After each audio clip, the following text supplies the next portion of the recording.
Qanday qilib ekspertimda stories axlatlarini 7 baravariga oshirib, 0 budjet bilan 300 million sotuvlarni amalga oshirdik. Hammaga assalomu alaykum. Bugungi video darsligimga xush kelibsizlar. Bugun shu mavzuda to'laqonli gaplashamiz va albatta Instagramda o'zini blogini yuritadigan shaxsiy brend egalari uchun juda ham foydali darslik bo'ladi. Xo'p, kelinglar birinchi tanishib olamiz. Men Halida Abdurahmonova, prodyuser va oliy ma'lumotli marketologman va 5 yildan beri shu sohadaman va 2021-yili oddiy SMM mutaxassisi bo'lib, shu kasbga kirib kelganman va hozirgi kunda juda ham ko'p loyihalar bilan ishlaganman va ko'p yutuqlarga erishganman. Ularning orasida, ya'ni taniqli loyihalarim orasida Bonamor borlar, ya'ni ular orqali meni ko'pchilik taniydi. Ular bilan birga hamkorlikda ishlaganmiz va hozirgi kunda yaqin o'rtoqmiz. Va Alima Aybekovna borlar. Ular bilan biz 3 oylik hamkorlik qilganmiz va birgalikda ishlaganmiz. Va Madina Nigmatulayeva bilan biz 4 oylik hamkorligimiz davomida juda ham ko'p natijalarga erishganmiz va bugungi videoyimda sizlarga bu haqida to'liqroq gapirib beraman. Va soham orqali o'zimga biznes ochganman, studiya ochganman va o'zim sevgan mashinani xarid qilganman va juda ham ko'plab o'quvchilarni chiqazganman. Bu men haqimda qisqacha ma'lumot. Xo'p, kelinglar, bugungi videoyimizda kimlar uchun, ya'ni birinchi o'rinda albatta ekspertlar, ya'ni farqi yo'q, siz mobilografmisiz, SMM mutaxassisimisiz, agarda men bugun sizga beradigan instrumentlardan foydalansangiz va o'zingizni blogingizga qo'llasangiz, katta ehtimol bilan sizga bu narsa yordam beradi. Va albatta bugungi videoyimizda shaxsiy brend yoki biznes egalari uchun ham foydali bo'ladi. Ya'ni siz agar ekspert bo'lmasangiz ham, o'zingizni blogingizni yuritmoqchi bo'lsangiz va sizga bu bo'yicha maslahatlar, yordam kerak bo'lsa, videoyimizga foydali bo'ladi va albatta sizga oxirida maxsus taklifim ham bor. Ya'ni hamkorlikda ishlamoqchi bo'lganlar uchun ham taklifimiz bo'ladi. Xo'p, kelinglar, birinchi o'rinda biz tushunib olishimiz kerak, nimaga o'zi storieslarda axlatlar tushib ketadi. Ya'ni hozirgi kunda hammani qiynayotgan savol va qiynayotgan muammo, storiesda axlatlarim tushib ketyapti, odamlar storiesimni ko'rmayapti, sotuvlarim past bo'lyapti va shunga o'xshash muammolar. Bilasizlar, oldingi yillardan ko'ra hozirgi kunda storieslarning axlatlari tushib ketgan. Bu o'zi Instagramning o'zining algoritmi shunaqa bo'lib qolgan. Ya'ni hozirgi kunda agarda siz oldingi yuritgandagi storieslarni yuritsangiz, uje unaqa natija bo'lmaydi va sizda uje xatolarga yo'l qo'ygan bo'lishingiz mumkin. Ya'ni misol uchun 2 yil, 3 yil oldingi, даже 1 yil oldingi stories yuritish bilan hozirgi stories yuritish juda ham katta farqi bor va biz albatta hozir yangi trendlar bilan, yangi chiqayotgan instrumentlardan foydalanishimiz kerak va o'shandagina bizda axlatlarimiz baland bo'ladi.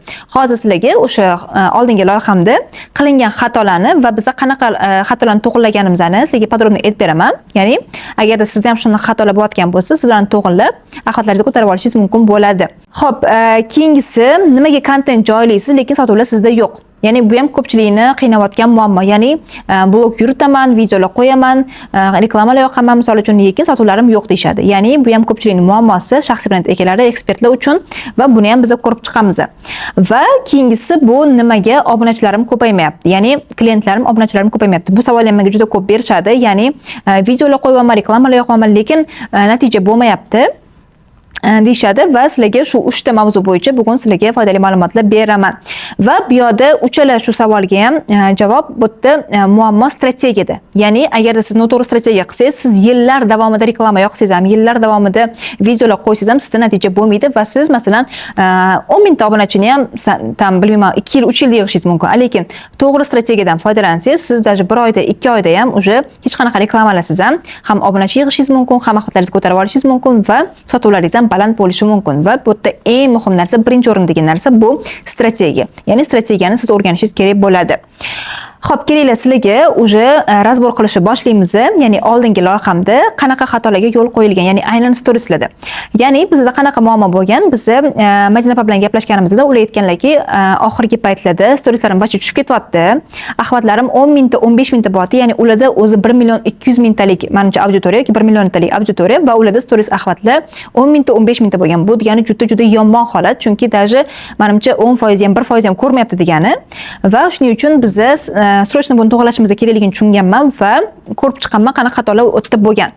Xo'p, qaranglar, xatolardan oldingi yo'l qo'yilgan xatolar, bu birinchisi qiziqmas storieslar. Ya'ni qiziqmas deganda qiziqmas mavzular emas, lekin o'sha qiziqarli mavzuni ham ular, ya'ni Madina opani o'zi yo'nalishlari psixologiya bo'lgani uchun ular unaqa chuqur tushunmasliklari mumkin stories yuritishi, to'g'ri yuritishi va o'sha sababdan ular o'zlari bilgancha yurg'izganlar va ularda qiziqmas storieslar, ya'ni bitta storiesda juda ham ko'p tekst bo'lib ketishi mumkin yoki qaysi storiesda tekstlar juda ham kichkina, ko'rinmas, o'qishga qiyin bo'lishi mumkin. Ya'ni yoki ketma-ket juda ham ko'p tekstlar bo'lsa ham odamlar o'qimaydi. Ya'ni bunaqa holatda o'sha odamlar storieslarni qiziqmas deb o'ylaydi va odamlar ko'rmagani sababli ham ko'p Instagram ko'p odamga bu storieslarni ko'rsatmaydi va axlatlarni tushirib yuboradi. Va bizning vazifamiz nima qilishimiz kerak? Biz istalgan hikoya bo'ladimi, qanaqadir nimadir gapirib bermoqchimizlar, biz iloji boricha maksimal darajada qiziqarli qilib, intrigalar bilan, savol-javoblar bilan va bitta hikoyani bitta istoriyada emas, bo'lib, ya'ni qiziqarli qilib, как serialdagi bo'ladi-ku, bo'lib berishimiz kerak bo'ladi va o'shandagina bizda axlatlar yaxshi bo'ladi. Xo'p, demak, birinchi xato ularda qiziqmas storieslar bo'lgan, ya'ni qanaqadir mavzuni ular intrigalar bilan emas, oddiy qilib yetkazib berganlar va juda ham ko'p ma'lumot bilan yetkazib berganlar. Xo'p, ikkinchisi, bu juda ham katta xato. Hozirgi kunda ko'p ekspertlarda ko'raman bu narsani. Bu hook yo'qligi. Ya'ni hook bilasizlar, ekspertlar bilsa kerak, bu birinchi 3 sekundda odamlarning e'tiborini jalb qiladigan, ya'ni qanaqadir so'zlar yoki qanaqadir gaplar.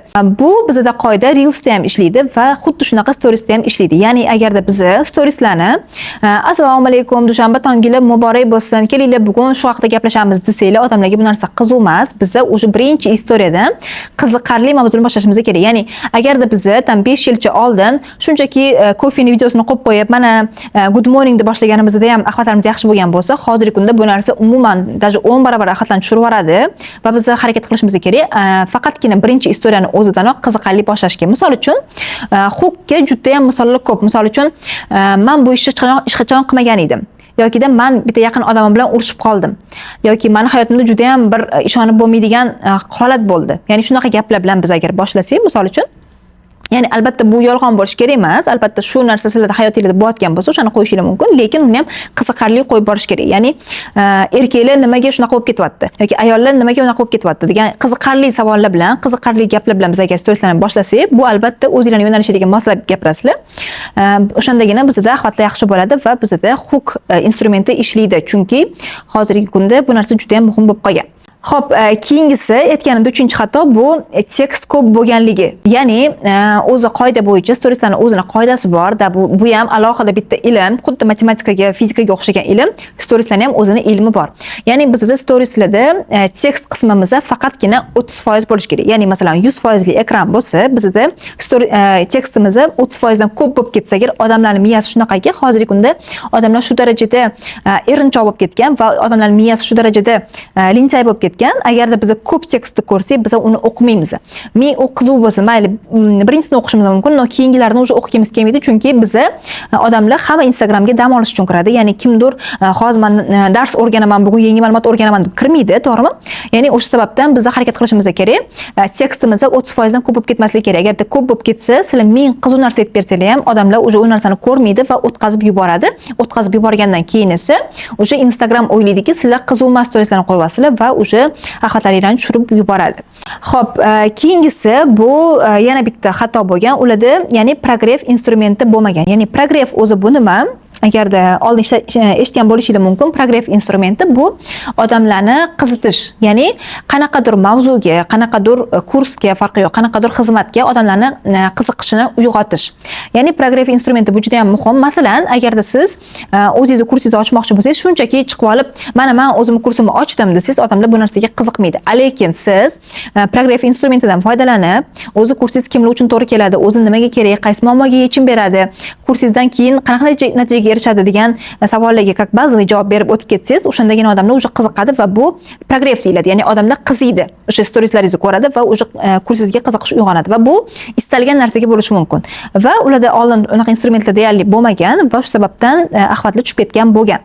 Xo'p, keyingi xato ularda storieslarda syujetniy liniyalar bo'lmaganligi. Ya'ni syujetniy liniyalar bu nima? Syujetniy liniya degani bu o'zbekchalab bilmayman qanaqa bo'ladi, lekin ruschalab syujetniy liniya deyiladi. Ya'ni bu bitta hikoyani boshi bo'lish kerak albatta, o'rtasi va oxiri bo'lish kerak. Ya'ni siz agar masalan erkak va ayol haqida gapirmoqchi bo'lsangiz, to'satdan shunday chiqib olib, erkak ayollar mana bunaqa bo'ladi deb gap boshlab ketsangiz, odamlar tushunmay qoladi. Ya'ni siz aytishingiz kerak, mavzuni birinchi ochishingiz kerak. Masalan, bilasizlar, o'rtoqlar, men shu mavzu haqida o'ylab qoldim. Ya'ni nimaga erkaklar, ayollar mana bunaqa narsa bo'ladi deb turib, ya'ni siz birinchi mavzuni boshini ochib olib, keyin eng qiziq joyini aytib va oxirida mavzuni yakunlashingiz kerak. Ya'ni bu juda ham muhim. Ko'pchilik shu instrumentdan foydalanmaydi, ya'ni sujetning liniyasi bo'lmaydi, ya'ni hikoyani xolasi o'rtasidan gapirib ketadi, xolasi oxiridan gapirib ketadi, ya'ni bunaqa bo'lish kerak emas. Albatta, har bitta gapirayotgan mavzuyimizda boshi bo'lish kerak, o'rtasi va oxiri bo'lish kerak. Shundagina odamlar o'sha qiziqib oxirigacha ko'rishadi storieslaringizni. Va keyingi xato, oxirgi xato bularda bo'lgan, ya'ni ularda har xil formatlar ishlatilmagan. O'zi bilsanglar, storieslarda 22 tadan ortiq formatlar bor. Ya'ni formatlar deganda bu nima? Masalan, biz qanaqa ko'nikkanmiz stories qo'yishga, ya'ni shunchaki rasm qo'yamiz, rasm ustiga tekst qo'yib qo'yib yoki faqat shunda video olamiz, qo'yib yuboramiz. Lekin bizda storieslarda 22 tadan ko'p formatlar bor. Bu bo'lishi mumkin tam video, rasm, screenshot, tam dumalovchi video qo'yishimiz mumkin yokida time lapse, ya'ni tezlashtirilgan video qo'yishimiz mumkin yokida ko'chani atmosferani qo'yishimiz mumkin, keyin o'zimizni keyin говорящий голова qo'yishimiz mumkin. Ya'ni tushunasizlarmi? Ya'ni juda ham ko'p bizda formatlar bor. Biz ularni har bittasidan agar foydalansak, odamlar miyasi shunaqaki, bizning har bitta istoriyamiz agar har xil bo'lsa, odamlar o'ylaydiki, как будто har xil istoriya, har xil odamni ko'rayotgandek bo'ladi va o'shanda o'sha odamlar qiziqib ko'radi. Da biz shunchalik maydalashib, shunchalik harakat qilishimiz kerakki, odamlarning e'tiborini ushlab qolishga, chunki agar bizda masalan 10 ta istoriyamizni bir xil lokatsiyada, bir xil fonda, bir xil kiyimda, bir xil rakursda bo'lsa, o'sha odamlar ko'rmaydi u narsani, o'tkazib yuboradi, chunki odamning miyasi o'sha как будто bitta narsani ko'p ko'rib yuboryapman yokida o'sha qiziqarsiz bo'lib qolyapti degan narsa bo'lib qoladi. Shu sababdan biz harakat qilishimiz kerak. Rakurslarni alishtirib, formatlarni alishtirib, bitta rasmni, bitta masalan storiesda gapirib berdikmi, keyingi storiesda tekst qilib yozib qo'yishimiz mumkin yoki undan keyingi storiesda tam video qo'yishimiz mumkin. Ya'ni tushunarli. Biz har bitta formatdan foydalanishimiz kerak. O'shandagina bizda storieslarimiz qiziqarli bo'ladi. Va ularda albatta bu narsa bo'lmagan, chunki ularda asosan hamma istoriyalar kartinkadan iborat bo'lgan. Ya'ni shunchaki kartinka, erkak bilan ayollar kartinkasi, oilaning kartinkasi, ya'ni bu narsa ham sun'iylik beradi. Ya'ni odamlar живой narsani ko'rmagandan keyin qiziqish uyg'onmaydi ularda va o'sha sababdan ahvatli tushib ketganiga bu ham bitta sabab bo'lgan. Xo'p, biz nimalarni to'g'irladik? Ya'ni shu xatolarning hammasini biz to'g'irlaganmiz. Ya'ni biz progress instrumentidan foydalanganmiz, hook instrumentidan foydalanganmiz va bizda natija qanaqa bo'lgan? Misol uchun sizlarga mana bir dona progress razbor qilib beraman va bunaqa progresslar juda ham ko'p bo'lgan bizda 4 oy davomida. Va albatta bu narsa bizga ahvatlarimizni birinchi 5 barobarga, keyin 6, keyin 7 barobarga oshirishga yordam bergan. Ya'ni o'zi ko'pchilikda mana ekspertlar yaxshi bilsa kerak, progress payti ahvatlar o'zi hamada tushib ketish kerak. Ya'ni chunki progress paytida reklama bo'ladi. Odamlarga bu narsa qiziq bo'lmaydi hammaga ham, ya'ni kurs reklamasida. Lekin bizda naborot 5 barobar, 6 barobar, 7 barobarga oshib ketgan bo'lgan. Xo'p, misol uchun xosligiga bitta misol ko'rsataman.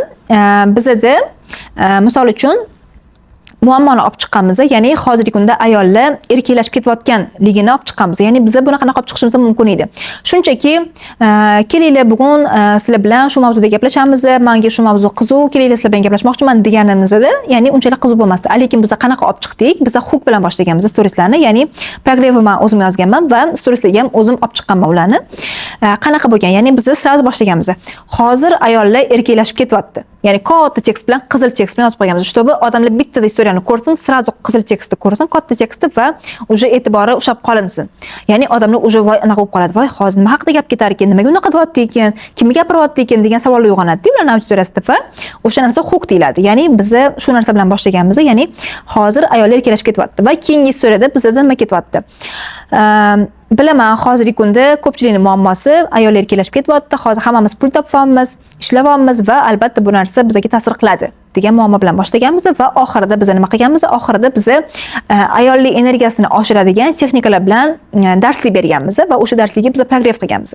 Ya'ni agarda biz o'sha darslikni shunchaki mana qizlar sizlarga darslik tayyorladim, mana o'tib ko'ringlar deganimizda unaqa effekt bo'lmasdi, lekin biz muammo bilan boshlab, hook bilan boshlab, har bir istoriyani qisqa qiziqarli qilib, ya'ni tekstlarni bo'lib gapirganimiz uchun bu narsa bizda o'xshagan va albatta bu instrumentdan biz har safar foydalanishni boshlaganmiz. Ya'ni har kuni qaysidir mavzuni olib chiqardik. Masalan, bir kuni biz xiyonat mavzusini olib chiqqanmiz, bir kuni qaynona kelinni olib chiqqanmiz, bir kuni erkak bilan ayolni olib chiqqanmiz. Ya'ni shunaqa mavzular bilan biz har kuni auditoriyani qiziqtirib, ularni ya'ni ahvatlarni oshirishga yordam bergan mavzular bilan foydalanganmiz. Ya'ni o'zi marketingdagi qoida bo'yicha ham agarda siz qanaqadir mahsulotingiz yoki xizmatingizni to'g'ridan-to'g'ri sotsangiz, ya'ni reklamalarsiz, progresslarsiz sotsangiz agar sizda sotuvlaringiz 10 ta bo'lishi mumkin. Lekin siz progress orqali sotsangiz, xuddi o'sha auditoriya bilan, xuddi o'sha ahvatlar bilan sizda sotuvlar уже 50 tadan 100 tagacha bo'lishi mumkin. Ya'ni 5 barobardan 10 barobargacha oshishi mumkin. Ya'ni progress shu darajada kuchli instrument va albatta bundan foydalanish kerak. Mana ko'pchilik aytadi, blogim kichkina, ahvatlarim kichkina, sotuvlarim past bo'lyapti deydi. Lekin kichkina blogda ham sotuvlarni zo'r qilsa bo'ladi. Faqatgina progress instrumentidan to'g'ri foydalanib, uni doimiy ravishda ishlatish kerak bo'ladi.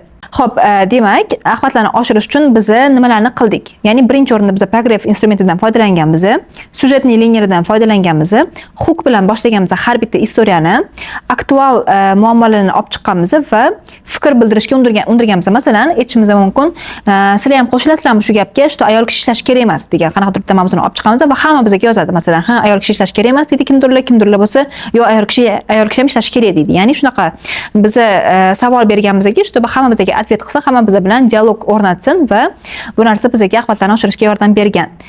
Va har xil stories formatlarini sinab ko'rganmiz va albatta stories oformleniyalarni ham chiroyli tarzda olib borganmiz, chunki bu ham juda ham muhim.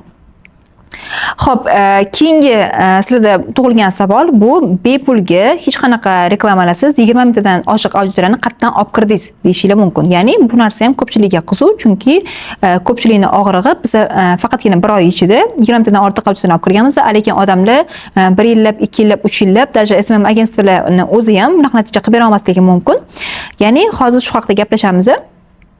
Xo'p, bizga 20 mingtadan ortiq auditoriya faqatgina Reelslar orqali kelgan. Ya'ni faqatgina Reelslarimiz orqali sizlarga qoldiraman silkalarni, ya'ni qayerdan ko'rsa bo'lishini. Sizlar o'tib ko'rsanglar, bizda har bitta Reelsimiz qiziq mavzuda bo'lgani uchun va ya'ni bizda chatbotli videolar ham bo'lgan, ya'ni lead magnetli videolar ham bo'lgan, lekin ularsiz ham bizda oddiy shunchaki qanaqadir aktual mavzularni olib chiqqanimizga, muammolarni olib chiqqanimizga bizga ko'p ayol qizlar podpiska bo'lishni boshlagan va ya'ni ularda o'zi Madinapada akkauntlari doim bo'lgan, конечно, katta auditoriyalar bo'lgan, lekin ularda axlatga tushib ketgan bo'lgan, ya'ni profil tеневой banda bo'lgan, ya'ni Reelslar topga chiqmayotgan bo'lgan, storiesda axlatga tushib ketgan bo'lgan, lekin biz o'sha narsani to'g'irlab, jonlantirib akkauntda va yana yangi auditoriyani olib kirganmiz va bu narsaga bizga albatta qiziq mavzular, kreativniy videolar va qiziqarli o'sha aktualniy muammolarni olib chiqqanimizda foyda bergan. Hozir sizlarga o'sha bir ikkita reelslarimizdan misollar qo'yib ketaman. Shu videoga montajga qo'shib ketamiz va sizlar ko'rishingiz mumkin. Shu reelslarning orqasidan ham bizda har bitta reels o'zidan o'sha 1000 tadan, 1,5 mingtadan, 2 mingtadan auditoriya kirgan va umumiy hisobda bizda 20 mingtadan ortiq auditoriya shunchaki bepulga, hech qanaqa reklamalarsiz, hech qanaqa blogersiz, targetsiz bizga shuncha auditoriya kirgan. Nega ayrim ayol qizlarga noto'g'ri erkaklar uchraydi? Nima uchun doimo abyuzerlar, tiranlar, har doim pul bermaydigan qizg'anchiq erkaklar yoki bo'lmasam maymunkin sinov, ya'ni onasining fikrida yashaydigan zaif tabiat va shu kabi kategoriyadagi erkaklar ba'zi ayol qizlarga uchraydi. Mani oilam erim bilan отдельно, u qanaqadir отдельный xotin deb qaraydi. O'zi qaynanalar ko'pincha ikkita narsa xohlaydi. Tan olinish xohlaydi-da. Shu oilada siz boshliqsiz, bekatsiz, siz maslahatlaringiz kerak, zo'rsiz, siz yo'lboshchimsiz, ustozimsiz. Prosta erib ketadi shu narsalarni agar unga bildirsa. Ikkinchisi, uni o'rnida bo'lganimda nima qilardim? Marhamat, keyingi zakazingizni kutib turing, hozir keladi. Programma uyg'otishda bu yaratgan bizani miyamizdan shunaqa funksiyani nervit qiladigan qilib qo'yganki, avvalo hech qachon qilmayman degan narsani qilasiz. Uni o'rnida bo'lganimda nima qilardim degan narsani обязательно uni o'rnida yashab o'tasiz. Bu narsa bizda content marketing to'g'ri ishlagani, ya'ni biz to'g'ri strategiya tuzganimiz va odamlarga qiziqarli bo'lgan mavzularni olib chiqqanimiz uchun shu narsa bizga foyda bergan. Va albatta sizlar ham o'zingizlar yo'nalishingizga moslab bu narsani qilib ko'rsanglar bo'ladi. Chunki men ko'raman ko'pchilik, даже SMM agentstvalar ham 5 oylab, 6 oylab videolar qilib beradi, tam 100 talab, 200 talab video qilib beradi, lekin hatto 5 mingta ham auditoriya yig'ib bera olmaydi. Nimaga? Chunki ularda strategiya noto'g'ri. Ya'ni strategiya ularda obunachi olib kelishga emas, shunchaki topga chiqishga, shunchaki trendni qo'shishga, shunchaki chiroyli video qilishga bo'lishi mumkin, lekin strategiya bu juda ham muhim va strategiya tuzishni o'rganishimiz kerak bo'ladi. Xo'p, endi qanaqa qilib biz 0 byudjet bilan 300 million sotuvlarni amalga oshirdik va bizda bunga yordam bergan ikkita instrument bor. O'zim ham bu mavzu bo'yicha alohida yana bitta video darsiga yozganman. Xohlasangiz o'tib ko'rsangiz bo'ladi, ya'ni o'ta to'liq tushuntirilgan bo'lgan. Va agar sizlarga qisqacha aytadigan bo'lsam, bizda ikkita instrumentlardan bu Progress instrumenti va VSL instrumenti. Ya'ni VSL bu nima? VSL bu qanaqadir bizning mahsulotimizni yoki xizmatimizni sotishga yordam beradigan video material hisoblanadi. Ya'ni biz o'sha video materiallar orqali sizlarga bunga ham screenshot qoldiraman. Ya'ni biz YouTube'ga videolar ishlaganmiz. YouTube'ga va u orqali bizda sotuvlarimiz bo'lgan. Ya'ni bu degani hech qanaqa reklamalarsiz, targetlarsiz, blogerlarsiz biz shunchaki YouTube'dagi videolarimiz orqali biz boshida 150 million sotuv qilganmiz, birinchi akoshka ochganimizda va undan keyin esa yana 150 million qilganmiz. Ya'ni bu degani biz umuman targetlarsiz shunaqa summa tushirganmiz va bizga bunda yordam bergan ikkita instrument bor. Bu Progress instrumenti va VSL instrumenti hisoblanadi. Albatta bu instrumentlarni agar qanaqa foydalanishni bilmasangiz, albatta buni o'rganib oling, chunki istalgan blogda bu narsa sizga yordam beradi. Ya'ni agar siz sizda hozirgi kunda o'sha blogingizga tikishga pulingiz bo'lmasa yoki budjetingiz bo'lmasa, sizga bu instrumentlar bilan bemalol tam 5 mingdan 10 minggacha topishingiz mumkin bo'ladi hozirgi holatingizda va undan ham ko'proq keyinchalik blogingiz katta bo'lgan paytda topishingiz mumkin bo'ladi. Xo'p, endi xohishingizga ko'ra siz bugungi videoda aytilgan hamma instrumentlardan foydalanib, o'zingiz stories axlatlaringizni, sotuvlaringizni oshirishingiz mumkin bo'ladi. Yokida agarda xohlasangiz, bizning agentsiyamizda hozirgi kunda faqatgina 5 ta loyiha uchun bo'sh joy bor. Ya'ni biz yangi loyiha olamiz. Bizga shu paytgacha juda ham ko'p takliflar tushayotgan edi, lekin biz loyihalar olmayaptik, chunki o'z loyihalarimiz yetarli darajada bizning fokusimizga yetmayapti. Lekin endi hozir biz faqatgina 5 ta loyiha uchun joy ajratganmiz va biz bilan birgalikda hamkorlik qilsangiz bo'ladi, lekin afsuski hammani ham olmaymiz. Faqatgina 5 ta odamni juda ham filtr qilib olamiz, chunki bizga potensiali bor loyiha bo'lgani juda ham muhim. Ya'ni biz istalgan loyihani olmaymiz. Ya'ni bizga nimalar to'g'ri kelish kerak? Bizga albatta sizning yo'nalishingiz to'g'ri kelish kerak. Ya'ni yo'nalishingizda rostdan potensiali bor va bizga qiziq bo'lgan, bizni tushunadigan yo'nalish bo'lish kerak. Bu juda ham muhim va potensiali juda ham muhim bo'lish kerak va albatta inson sifatida ham qadriyatlarimiz agar siz bilan to'g'ri kelsa, ya'ni bu bo'yicha ham siz bilan kelisha olsak, birgalikda hamkorlik qilsak bo'ladi. Va agarda siz shaxsiy brendingizni rivojlantirib, sotuvlaringizni oshirmoqchi bo'lsangiz, ya'ni blogingizda doimiy pul topmoqchi bo'lsangiz, yaxshi pul topmoqchi bo'lsangiz, hozirgi kunda agensiyamizda hamma kerakli kadrlar bor. Ya'ni o'sha mobilograf, videografdan tortib, hamma progress ssenaristlargacha hamma narsa bizda bor. Ya'ni hamma sharoitlar bor. Faqatgina agarda sizning loyihangiz bizga to'g'ri kelsa, qadriyat taraflama, potensial taraflama va yo'nalish taraflama agar bizga to'g'ri kelsangiz, siz bilan birgalikda переговор qilib, hamkorlik qilishimiz mumkin. Ya'ni bu uchun nima qilishingiz kerak? Bizda o'z agentiyada 3 xil tarifimiz bor. Tariflar haqida, narxlar haqida to'liq ma'lumot olmoqchi bo'lsangiz, pastda sizga havola qoldiraman. Havola bo'yicha o'ting, savollarga javob bering va filtrdan o'tganingizdan keyin sizga aloqaga chiqamiz, birga переговор qilamiz va agarda to'g'ri kelsa, bir-birimizga hamkorlik qilishimiz mumkin. Va albatta mustaqil ravishda ham bu instrumentlardan foydalanib, o'zingizning blogingizga juda ham katta foyda olib kelishingiz mumkin bo'ladi. Sizlarga video darsigim foydali bo'ldi degan umiddaman. Hammaga rahmat. Keyingi videolarda ko'rishguncha.